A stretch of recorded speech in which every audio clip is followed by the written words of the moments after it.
is The Opinions, a show that brings you a mix of voices from New York Times Opinion. You've heard the news.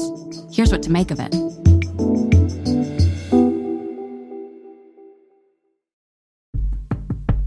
I'm Patrick Healy, deputy editor of New York Times Opinion, and this is The First 100 Days, a weekly series examining President Trump's use of power and his drive to change America. This week, I wanted to talk to my colleague Tom Friedman about how the world we knew is being unraveled by its most powerful player, America. You have an American president slapping tariffs on our friends, giving license to Vladimir Putin and Benjamin Netanyahu to act with impunity, and thumbing his nose at America's judges and courts. Tom has been the foreign affairs columnist at the Times for decades, and he has his finger on the big problems facing our country and the world. So I wanted to get Tom's insights on how Trump is trying to reshape reality through sheer force of will. Tom, thanks for joining me. Always a pleasure, Pat. Let's start with the economy. Tom, Trump is asking Americans to go along with higher groceries and cost of living temporarily, he says, in exchange for a future where America will be in a stronger economic position. And we just had the Treasury Secretary call this stock market decline healthy, quote unquote, and say it's better to have a market correction now rather than a crash later. And you know, we're both hearing the recession talk too, but voters in November, they wanted a president who would stabilize the economy and make life more affordable. I still think that's what Trump will be judged on in the end, but do you think it matters to Trump what voters want? Well, you know, Pat, if you don't build your economic plan on hard truths and solid foundations, you're going to get a recession just for recession's sake. And you're not going to get a recession that clears the way for a new future. Let's remember, Caroline Leavitt, Trump's White House spokesman, said the other day that tariffs are a tax cut. Mm-hmm. Let me repeat that. She said tariffs are a tax cut. Now, tariffs are many things. That is, they can be paid by the exporter, the importer, the merchant in this country, or passed on to consumers. But there's one thing tariffs aren't, and that's a tax cut, okay? Mm-hmm. And that's just calling black white. Now, that scares the heck out of me. Either you believe that, you know, in which case that's shocking, or you were told to say that, which is even more shocking. But what is for sure is that is not true. That's a lie. And so if you build your economics on a lie, it's going to end badly. Just as Trump said, President Zelensky of Ukraine is a dictator. You can like Zelensky, you can not like Zelensky. But if you call him a dictator, you're building your policy on Ukraine on a lie. And that's what worries me about these people. That's how they use language, Tom, Yeah. right? I mean, what do you think Jerome Powell was thinking in his head when he hears that they're calling tariffs tax cuts, or even the Treasury Secretary? I mean, these people are supposed to be credible people. Well, let's start with Scott Bessent, the Treasury Secretary. He was a hedge fund manager. I have zero doubt, Pat, that if he were still running his hedge fund, he would be totally short the market right now. Mm-hmm. I mean, there's no way he would be doing this. And Bessent, to me, is exhibit A of the fundamental truth, and we've talked about this before, of the Trump 2 administration. Trump 1 was surrounded by buffers, and Trump 2 is surrounded by amplifiers.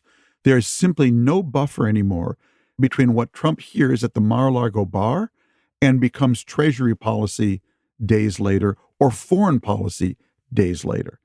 Now, as for Jerome Powell, I can't say for sure, but judging from everything he's, I think, said and believed over the years, is he knows how you cut the government budget, how you reduce spending, and it's not by gutting the crown jewels of the American government, which are our institutions.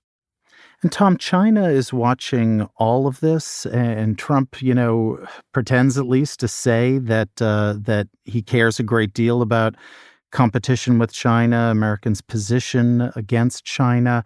But I find myself wondering, and you watch China closely, you visit there, you talk to officials there. How do they see this kind of long-term trajectory of what America is trying to do with tariffs, with trade, with its own economic house, trying to get it in order? And what does that look like for the future? Well, I'd say a couple things about China and Russia here, where they're aligned. Number one is these two countries spend a huge amount of money on disinformation and trying to soil the American brand around the world. They don't have to spend a dime anymore, Pat. All they have to do is quote Donald Trump. When Donald Trump says Zelensky is a dictator, what does Putin have to say? He just has to quote him. Hey, guys, save all that money, okay, that we were trying to persuade Americans that Zelensky is a dictator. Just quote President Trump. Number one. Number two, China and Putin have the exact same agenda, which is to shrink American power, keep it bottled up in North America, get the Americans out of Europe and the Americans out of the Pacific Asian theater. And anything that does that is just perfect for them. And that is their alliance. It's to shrink American influence in the world. Now, I happen to think that's crazy from a Chinese point of view. What I've said to the Chinese is, you keep saying you're tired of America setting the rules of the global order. Hey, tell me something. How did you do in this world ordered by America? You did pretty well, I'd say. What are the alternative set of rules on trade and commerce and intellectual property that you want to impose that you think you're going to do better in? China could not have done better in any world other than the world that America created after World War II. So I think they're on a very much wrong track there. What's fascinating, Tom, about the world that we've had for the last 80 years is that the country that frankly benefited the most from that 80-year world order that lifted a lot of boats was America. I mean, you've written about how more people, more countries got slices of the pie over the last 80 years, but America was the one that was always getting the biggest slice. And it seems as if Trump looks at the world and he doesn't believe in the notion of a rising tide lifts all boats. It's rather a survival of the fittest, and America wants the whole pie, not just a big slice. Exactly. At least half of it. Pat, I was speaking to a friend of mine from the previous administration the other day, and we were very hard on ourselves. I think my generation, I was born in 1953. So my mom was in the Navy in World War II. And I grew up covering Jim Baker, George H.W. Bush. These are men who fought in the military. And I covered the reunification of Germany. So I was very aware of that world. I think one of the great failures of my generation, both journalists and political figures, is that we actually didn't teach the next generation about that world. They take the world as it is right now for granted. And they just don't appreciate the role America played in forging this new world and the sacrifices that people made. And I think it's been a real failure of education, Democrats and Republicans, to bring along generations X, Y, and Z to appreciate what is being lost right now. Mm-hmm. I want to bring up a parallel between Trump and Israeli Prime Minister Benjamin Netanyahu. Netanyahu has sought to fire the head of his domestic intelligence agency, saying he's lost trust in him, which sounds like a loyalty test. I want to ask you, Tom, what happens to a country when its leaders don't explain their actions or govern based on sound reasoning, but instead they make loyalty the most important trait? I've always said, to me, Trump and Netanyahu are brothers from different mothers. And there's only one good thing about both of them, and that's God only made one of each. Okay? The real parallel with Netanyahu, though, is today, this moment, is with Putin. Because I think where Putin and Netanyahu both are is that they both understand that forever war is their friend. It's Putin's friend because he uses it to completely strangle any political opposition in Russia He absolutely reinforces his iron grip on power. The same thing with Netanyahu. Netanyahu knows that as long as the Gaza war continues, there is not going to be a commission of inquiry into his responsibility for Israel suffering the worst death of Jews since the Holocaust and a surprise attack. So Netanyahu wants the war to go on. It's what keeps his cabinet together. Putin wants the war to go on. It's what reinforces his grip on power. What you're describing could be seen also as them just saying, this is opportunity, folks. With Donald Trump in power in the White House, I can act with impunity because I don't have America or kind of a strong world order constraining me anymore. I'm not afraid of consequences. And it gets back to the word of the week, Tom, which feels like it's impunity. What Trump is doing on the foreign policy stage with judges and courts in America. You have watched so many presidents try to act boldly. They get constrained. They get pushed back on. Where does impunity lead, Tom? And when you look at the world stage, what concerns you the most? What is actually the most dangerous dynamic for America right now? You know, Pat, listening to you, I'm thinking of the story, probably apocryphal, no one knows for sure, where Muhammad Ali was flying on an airplane and he was about to take off and he didn't have his seatbelt on. And the stewardess came by and said, you have to put your seatbelt on. And he said, Superman don't need no seatbelt. And the stewardess said, well, Superman don't need no airplane. You know, so these guys think they're Superman, but we all need seatbelts in the end because you can't fly. And the laws of gravity will eventually prevail. It's not just impunity, Pat. What's going on in Washington today is a combination I've never seen. President acting with impunity, backed by a party which controls the House, the Senate, and effectively the Supreme Court, that is absolutely terrified of challenging him on any issue, backed by the world's richest man, who can fund a primary against any of these people and who can really intimidate them with social media and launch a Twitter mob against them. So it's this combination of impunity and utter fear of getting in the way of it that I have never seen before. And so to me, the core failure of the Trump administration, Pat, is it's all first order thinking. Okay. First order thinking says, I'm going to end the war in Ukraine. And for that, we have to be more pro-Putin and less pro-Ukrainian. Okay? That's first-order thinking. What's second-order thinking? Second-order thinking says, if we abandon our traditional European allies of 80 years and do something we've never done before, sell out a country that is looking to defend and promote its liberty to a country that is promoting autocracy, if we do that, oh my God, what will other American allies do? I'll tell you what other American allies will do, called Japan, Korea, Poland, Saudi Arabia. They will say that America's guarantee to us is worthless, and therefore we better get a nuclear weapon. Then we go to third order thinking. Well, what happens if the whole nuclear nonproliferation regime, one of the great achievements of the post-Cold War world, to limit the spread of nuclear weapons, what if that breaks down and suddenly all these countries go out and get nuclear weapons? Then what are we going to need? We're going to need a greater anti-missile shield. And what will that cost us? $1 trillion. So if you just stop at the first order thinking, it may feel good for a day, but when you look at the second and third order effects of these things, it could be devastating. You do wonder, Tom, with Trump and Putin and Netanyahu, did they have any kind of understanding for or really feel any kind of responsibility for strengthening society in the end? I mean, Trump believes his approach to the economy on tariffs will lead to a stronger domestic economic position for the United States, but I'm not sure they see those second-order, third-order effects. They're just so narrowly focused on what they see as their own ends. So let me take the other side of this. What's the best way to counter Trump on all these moves? what's the counter message here?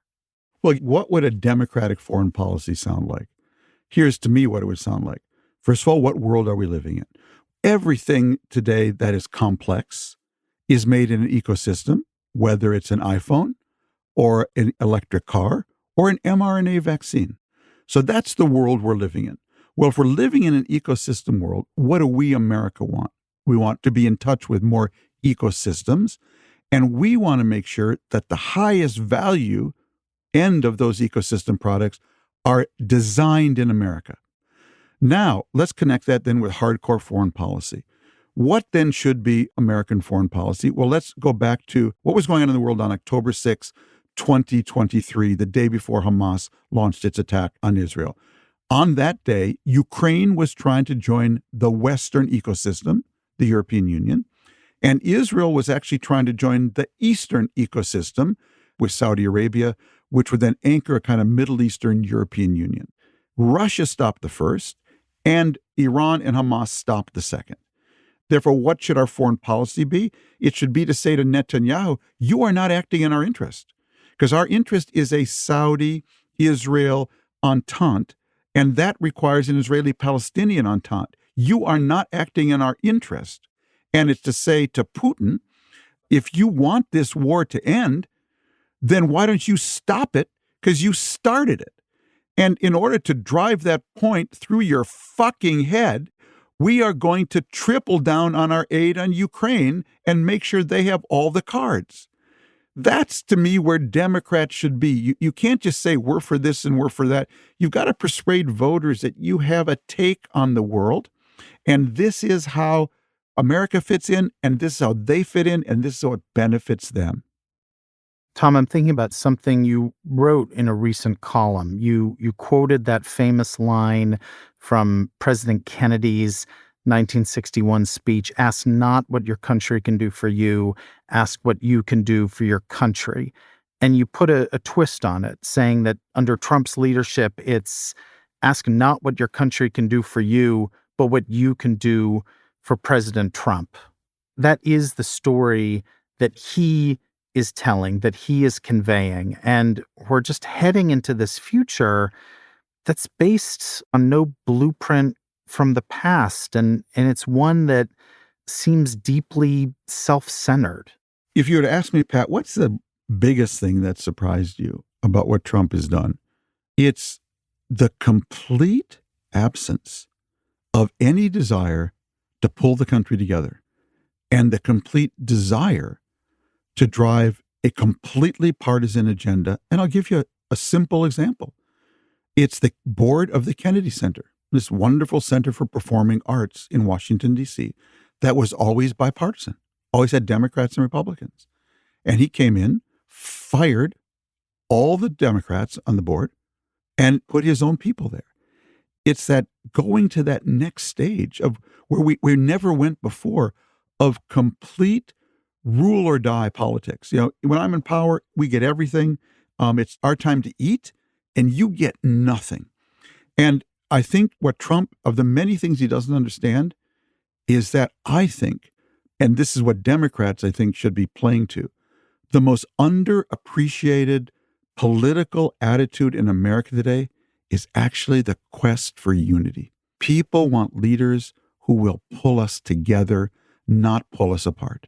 Yeah, I know it plays in 30% here and 30% there, but that's not where the country is. And that's why he is going to fail, because we have big things to do, and big, hard things can only be done together. As my friend Leon Wiesler said about Benjamin Netanyahu, and it's true of Trump as well, he's a small man in a big time. Everything else is just commentary. Tom, thanks so much for joining me. Really a pleasure, Pat.